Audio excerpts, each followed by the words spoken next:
حد سے زیادہ پارسائی کی حقیقت۔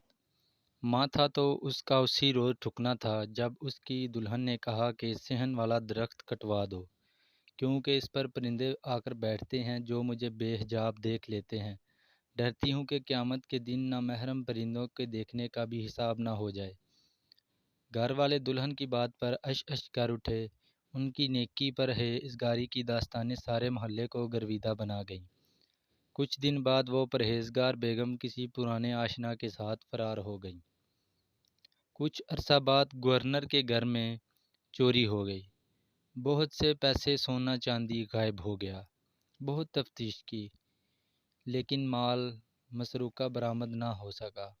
وہ نزدیکی علاقے میں مزدوری کرتا تھا، لہٰذا دوسرے مزدوروں کی طرح وہ بھی انکوائری بھگتنے کے لیے گرفتار تھا۔ اس دوران اچانک کسی کی آمد کی اطلاع ہوئی اور سب لوگ احتراماً کھڑے ہو گئے۔ آنے والا ایک باریش آدمی تھا، پھٹے پرانے کپڑے، داڑھی بڑھی ہوئی، گلے میں مالا اور ہاتھ میں تسبیح۔ اللہ اور یا علی کے نعرے لگاتا ہوا اس فقیر نما آدمی کے آگے دو آدمی جھاڑو لے کر ساتھ ساتھ چل رہے تھے اور راستہ صاف کرتے جا رہے تھے۔ پوچھنے پر اسے بتایا گیا کہ یہ بہت بڑے درویش ہیں، ہر جمعرات کو یہاں تشریف لا کر خیر و برکت ڈالتے ہیں۔ یہ اتنے نیک اور پرہیزگار ہیں کہ دو آدمی راستے پر جھاڑو دینے کے لیے رکھے ہوئے ہیں کہ مبادا کوئی چیونٹی کیڑا ان کے پاؤں کے نیچے آ کر کچلا نہ جائے اور روز قیامت ان کا حساب نہ ہو جائے۔ بس اس کو اپنے گھر کا درخت اور اس پر بیٹھنے والے نامحرم پرندے یاد آ گئے۔ فوراً چلا اٹھا، گورنر صاحب، یہی درویش چور ہے، آپ اس کے حجرے کی تلاشی لیجیے، چوری کا مال وہیں سے ملے گا۔ اس کی بے تکی باتیں سن کر سب لوگ سناٹے میں آ گئے۔ بڑے بزرگ اس گناہ گار کی باتیں سن کر کانوں کو ہاتھ لگانے لگے۔ کچھ نوجوانوں سے درویش کی گستاخی برداشت نہ ہو سکی اور اس کی پھینٹی لگانا شروع کر دی۔ خیر آوازیں گورنر صاحب تک پہنچی تو وہ بھی اٹھ کر باہر آ گئے۔ چھوڑ چھڑاؤ کے بعد اس کی گستاخی کے بارے میں گورنر صاحب کو بتایا گیا۔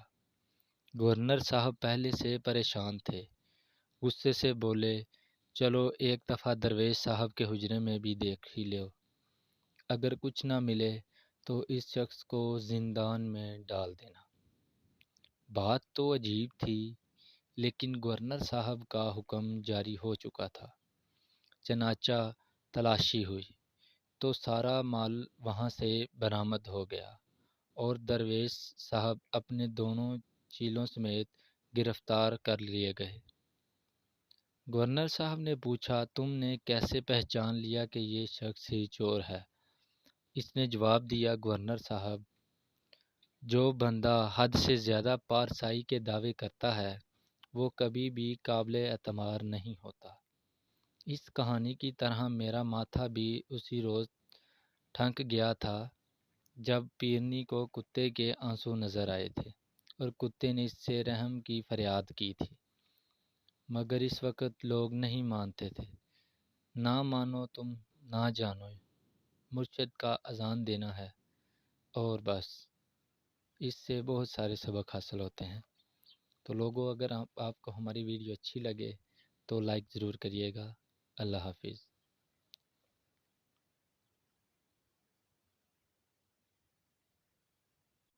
حد سے زیادہ پارسائی کی حقیقت۔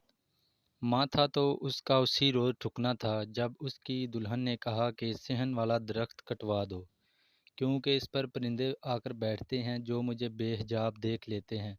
ڈرتی ہوں کہ قیامت کے دن نامحرم پرندوں کے دیکھنے کا بھی حساب نہ ہو جائے۔ گھر والے دلہن کی بات پر اش اش کر اٹھے۔ ان کی نیکی پر پرہیزگاری کی داستانیں سارے محلے کو گرویدہ بنا گئیں۔ کچھ دن بعد وہ پرہیزگار بیگم کسی پرانے آشنا کے ساتھ فرار ہو گئی۔ کچھ عرصہ بعد گورنر کے گھر میں چوری ہو گئی۔